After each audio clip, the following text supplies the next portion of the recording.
मित्रों नमस्कार। मैं राजेश कुमार सिंह छत्तीसगढ़ और उड़ीसा का आरएम आपको जैसे जियो लाइफ से रिलेटेड जो मेरा थोड़ा अनुभव है उसका शेयर करना चाहता हूं उसको कि जैसे कि हमारी पूरी इंडस्ट्री में जियो लाइफ प्रोडक्ट के बारे में एक से एक बढ़ के प्रोडक्ट के बारे में लोग जानते हैं। जियो लाइफ स्पेशलिटी ऑफ प्रोडक्ट, चाहे वो माइक्रोन्यूट्रेंट हो, चाहे वो फर्टिलाइजर ग्रेड्स में हो, चाहे कुछ दिन सीड्स किए।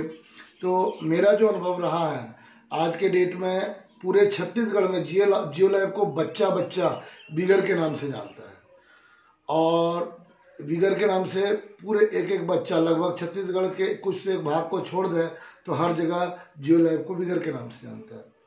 और हमें बताया विगर अपने बच्चे जैसा प्यारा है और मैं विगर के बारे में ही कुछ बोलूँगा, आपको बताऊंगा। छत्तीसगढ़ में मुख्यतः जैसे कि आपको पता है पैडी धान की खेती होती है।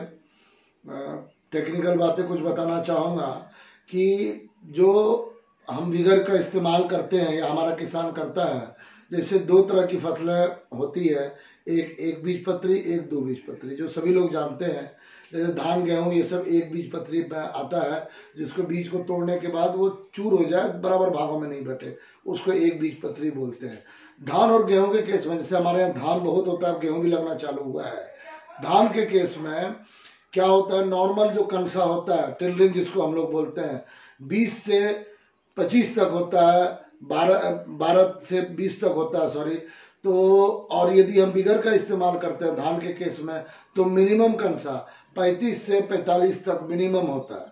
तो जैसे कंसा मतलब टिरलिंग जिसको हम लोग बोलते हैं, जो धान के साथ बगल से निकलता है, जिसको कहीं कहीं कलम भी बोलते हैं, बियाई भी बोलते हैं। तो आपको भी पता है जितना कंसा निकलेगा ऑटोमेटिकली इल भी उतना बढ़ेगा।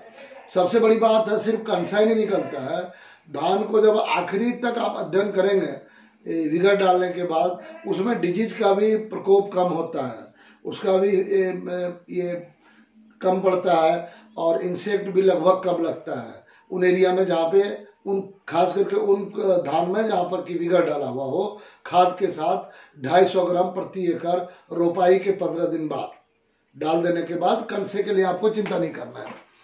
उसके बाद धान में आखिरी हार्वेस्टिंग के समय तक, कटाई के समय तक धान हरा भरा बना रहता है, उसको किसी दूसरे जाए माइक्रोन्यूट्रेंट डालने की जरूरत नहीं पड़ता है, सिर्फ जो फर्टिलाइजर डालते हैं वो डालना चाहिए। दूसरा क्रॉप हमारे यहाँ जो मेन हमारा जो फोकस प्रोडक्ट है छत्तीसगढ़ में, वो है चना, जिसको हम लोग ग्राम पीजम्पी कहते हैं। तो चना का एकरेज हमारा 2 से 2.5 डिस्ट्रिक्ट में लगता है। चना में बच्चे भी मतलब उस एरिया का ऐसा पकड़ है कि हमारे कोई भी दूसरे कंपनी का जाता है, चाहे वो एमएनसी कंपनी क्यों ना हो, उस एरिया में लोग नहीं जानते हैं उनको, और जो बिगर बोलने से लोग बच्चा दौड़ के आ जाता है। ये हमारा पर्सनल अनुभव रहा है और मैं पिछले 4 साल से उस एरिया में काम कर रहा हूँ, चना वाले एरिया में। वहाँ पे 2 चीज़ हमारा बहुत हैवी ब्रांड है, एक विगर, एक नैनो विगर और तीसरा प्लस। तो विगर के बारे में हम बताते हैं कि जब हम विगर का इस्तेमाल स्प्रे में वहाँ करते हैं लोग स्प्रिंकल के साथ, जब पौधा लगभग 35 दिन का हो जाता है चना का, तो ये द्विबीज पत्री में आता है भाई, ये 2 बीज पत्री में आता है। जिस बीज को आप फोड़ते हैं और वो 2 बराबर भागों में बढ़ जाता है।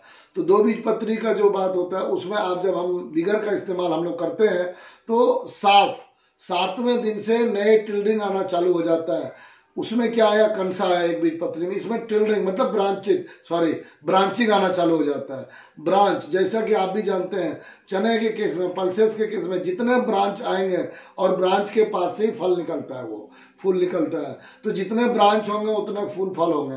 ये हमसे ज़्यादा, हमारी कंपनी के लोगों से ज़्यादा वो ग्राम बेल्ट के चने का किसान जानता है इस बात को। आज के डेट में उस एरिया में विगर किसी परिचय का मोहताज नहीं है। हमारे कुछ मित्र उस एरिया में गए जो कि दूसरे एरिया में काम करते हैं, उसको आश्चर्य लगा कि इतना बड़ा ब्रांड यहाँ पे विगर है। ये पर्सनल देखा हुआ चीज़ है। तो जब हम उसमें डालते हैं द्विबीज पत्री में तो ब्रांचिंग आता है तो फूल फल आता है। और एक चीज़ और अनुभव शेयर करूँगा कि जैसे हमारे यहाँ नहीं, हर जगह विल्ट बहुत ज़्यादा लगता है चने के केस में। जब विल्ट लगता है तो विल्ट में आपको बता दें टैप्सिल टैप्सिल का इस्तेमाल जब हम करते हैं तो पूरे जड़ तक, जैसे हम जानते हैं कि टैप्सिल ऑर्थोसैलिसिलिक एसिड है और ये रेडीमेड फूड है, तो पूरे प्लांट पे एक लेयर दे देता है, वो लेयर जड़ तक जाता है। तो जो फ्यूजेरियम बिल्ट होता है, फ्यूजेरियम बिल्ट को होने नहीं देता है, वो प्रोटेक्ट करता है उससे, जिससे जो पौधा सूख गया आने वाला और पौधा नहीं सूखता है।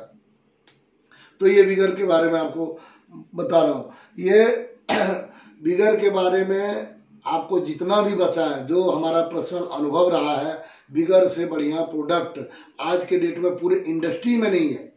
और ये हम इस बात को प्राउड फील करते हैं कि ये प्रोडक्ट हमारे पास है, क्योंकि एक बार जो किसान डाल दिया, चाहे वो किसी रूप में या डाल दिया या हमने डलवा दिया, फिर उनको दोबारा बोलने की जरूरत नहीं पड़ता है। सिर्फ उसके खेत में जाकर के एक बार उनको ये अंतर दिखाना पड़ता है बारीकी से, क्योंकि ये कोई हरा भरा बहुत नहीं करता है। इसमें क्या नाइट्रोजन बेस या ये जिब्रेलिक एसिड नहीं है जो एक बार बहुत हरा भरा कर दिया, ऐसा नहीं करता है, ग्रीननेस ला देगा। ये पौधे को मेंटेन करके उसके फ्लावरिंग और फ्रूटिंग हार्वेस्टिंग तक इसको देखता है। बस भाई साहब, जय हिंद, जय भारत, धन्यवाद, जय झूले।